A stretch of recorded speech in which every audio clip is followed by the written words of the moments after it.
Okay, Aaron Shell here for the next part of the Dragon's Maze set review.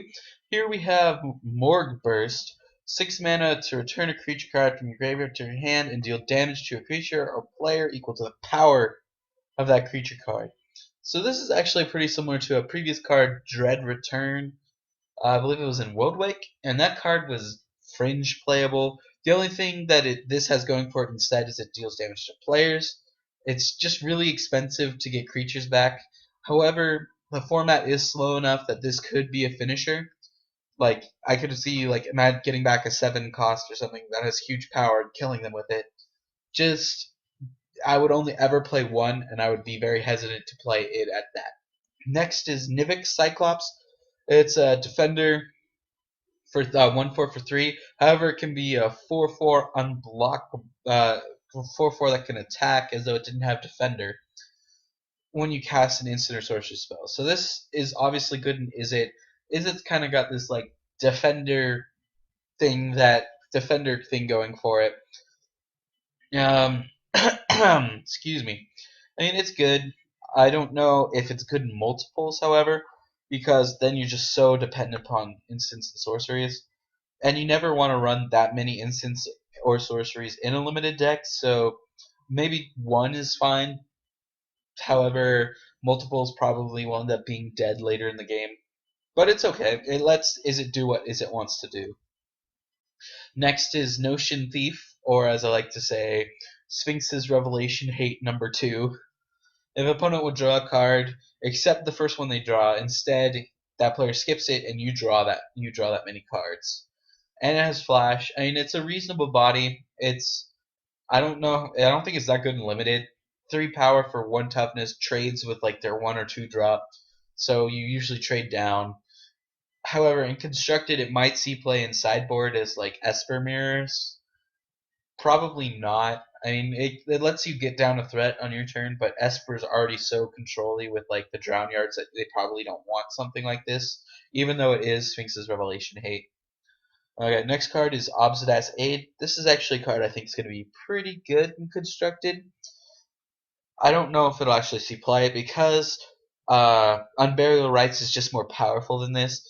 I mean, I could see like there's been like a couple lists going around where you like play this on Omniscience and get it back into play that way, or hitting a Bolas and bringing it into play to kind of cheat out of the mana. But it's not going to go into Reanimator because because the other one is just so much more powerful. The why I just said it like 2 seconds ago. Oh well, the flashback that reanimates is just so much more powerful than that. Well, at least you get more value because you do it twice for less mana. So Pilfered Plans. Target player puts the top 2 cards, and then you draw 2 cards. So it's like a divination that mills them. Divination's always playable, so this is definitely playable in the mirror. Although it is a little bit more restrictive because of the extra color. Probably only play it if you're in Demir. It's not powerful enough to splash. Plasm Capture. This card's actually pretty cool. It's like what is it? Mana Drain, I think, does this effect, except it's for like 2 blue or something like that. Anyway, you counter spell, and then you get X mana at the beginning of your pre-combat main phase. But this gives you any colors of mana, so it's really cool. I could see this maybe going in the Prime Speaker Band deck, maybe, if they want to take a more controlling route, because then you can just power out like 2 threats in a turn. And you can still Restoration Angel in Band colors, so you can leave up this or Restoration Angel. Definitely constructed playable. Free mana is always powerful. Now we got Profit and Loss. I hate this card. It's just poorly designed, I feel, because like, Profit is okay. I would play it for that side. However, Loss is just excuse me, I'm getting the hiccups apparently. It's just way too expensive for what it does. Like Cower and Fear, I guess, gave opponents -1, creatures -1/-1.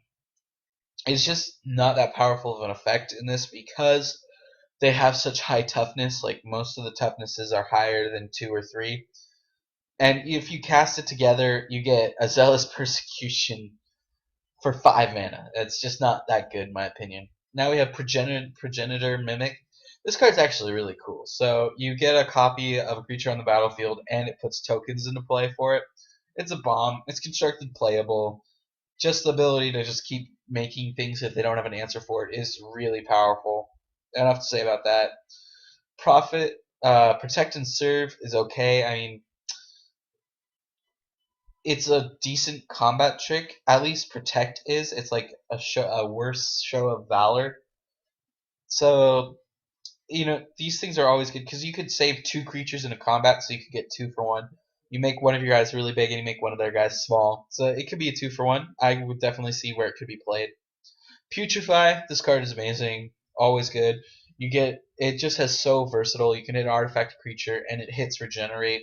So it's definitely a tool against zombies. Like all the regenerate creatures and zombies, the value they get out of them. It definitely helps there. It's definitely limited and constructed playable. I don't actually remember if Putrefy was available in Modern. I'd have to get back to you on that. I think Modern had it, but if not, Modern gains access to it and gives a good removal spell. But for 3 mana, it is pretty expensive when you could run something like Abrupt Decay that will do the same job 90% of the time. Ral Zarek. This is actually an interesting planeswalker. He's definitely good in limited because you just get repeatable bolts to the face, and you can untap your guy. Like it allows you to break through a board stall because you can tap down their guy and get in attacks, which isn't usually as a problem with. And then repeatable bolt's nice, and his ult I guess does win you the game, although you almost never really get that. I think you can see playing standard. As always, repeatable bolt just is really good. However, I don't think he's good enough to see play in any of the other formats. His +1 just isn't good enough to protect him. His -2 is good, but most of the time you're probably just playing him, bolting something, and then he dies. So that's my opinion on him. Tell me if you think different. Planeswalkers are always very swingy cards, and everyone thinks differently about it. So Ready and Willing I actually like a lot. It's a really cool combination for Fuse. Either creatures you control are indestructible, or creatures you control gain Death Touch and Lifelink. Either one of those is just a blowout at 3 mana most of the time. And if you're in a deck that can play both of them, it's just a beating because you keep all your guys and they lose all yours, and you gain a heap of life. So it's very good, very good. Reap Intellect. This card is okay. I mean, it's not the best because they have to have the cards in hand. Like the problem with this for me is that once you hit 4 mana against like blitz decks or aggro decks, they've already jumped their hand on the battlefield. And against like Esper and stuff like that, they can flash in whatever cards they want. So if they have like a Sphinx's Revelation and you want to strip that, they just cast it. If they have Resto Angels you want to get, they just cast the Resto Angels. So on and so forth, and it's just not good enough for too much mana in my opinion. But it is a cool effect. I think it's very much commander playable though. Render Silent. This card confuses me. Like I don't understand why they would print this. I mean, it doesn't exactly do anything really. Like in a counter war, it doesn't really help because this won't resolve before the spell gets countered or so it doesn't help in a counter war.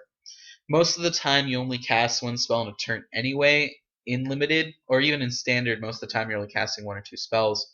So this card is basically just a hard counter for 3.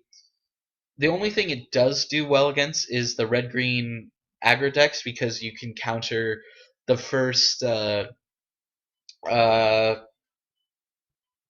shaman that gives you mana. Why am I blanking on all these names? As soon as I start recording I blank on names. It's hilarious. Anyway, so the shaman that gives you 2 mana, red and green, but then that doesn't even stop that really because if it was a regular counter spell, it would have stopped it anyway because it wouldn't interplay and get mana. So this card just seems to do nothing really other than just be a counter for 3. If you guys think different, please tell me. I'd like to hear what you guys have to say. Just especially for this card, if there's something I'm missing. Restore the Peace. I don't like this as much as Aetherize. It is less mana, but it is It is things that already have dealt damage, so they've already gotten value out of their cards. But it is definitely something to look out for. It's reasonably good. I would definitely play it if I had it. Next is Rot Farm Skeleton. This guy's pretty good. He's like a better reassembling skeleton because you put him back. He has more power.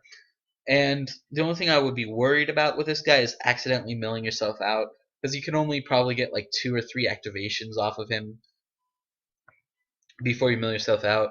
Then there's Rurik Thar, the Unbowed. This guy is a beast. He's actually standard playable, which is amazing, because if they want to actually deal with him, they have to take 6 damage. So he does something that red-green cards don't normally do, which is just get value as soon as you play him. Because if they want to deal with him, they have to take 6 damage, basically.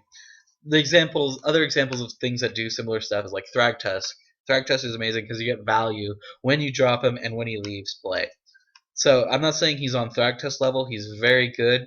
He's very good against control decks too, but he doesn't really fit into any archetypes right now. Maybe Jund, but that's about it.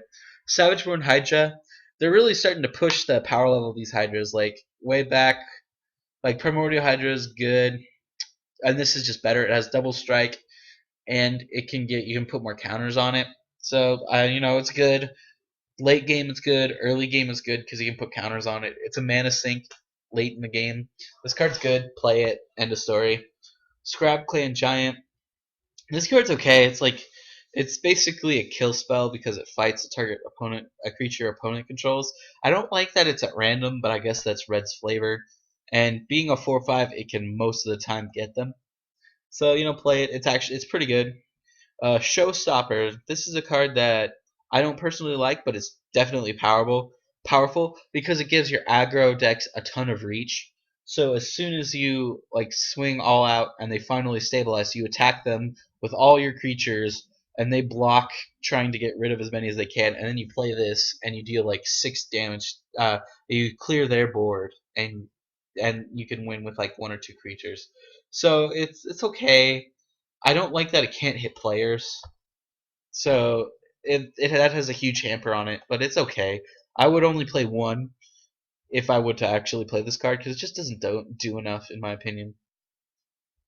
So Sin Collector, this guy is good. He's a 2/1 for 3, which is not bad. I mean, I wouldn't play it just based on that, but you get to strip a spell from their hand, which is good, and it'll hit most of the time. And so it's a 2-for-1, and 2-for-1s are always good, especially in places like Orzhov where you want the game to go long. So stripping or removal spell can really help you close out that game. Sire of Insanity is actually bonkers. Have you read it? Each player discards their hand.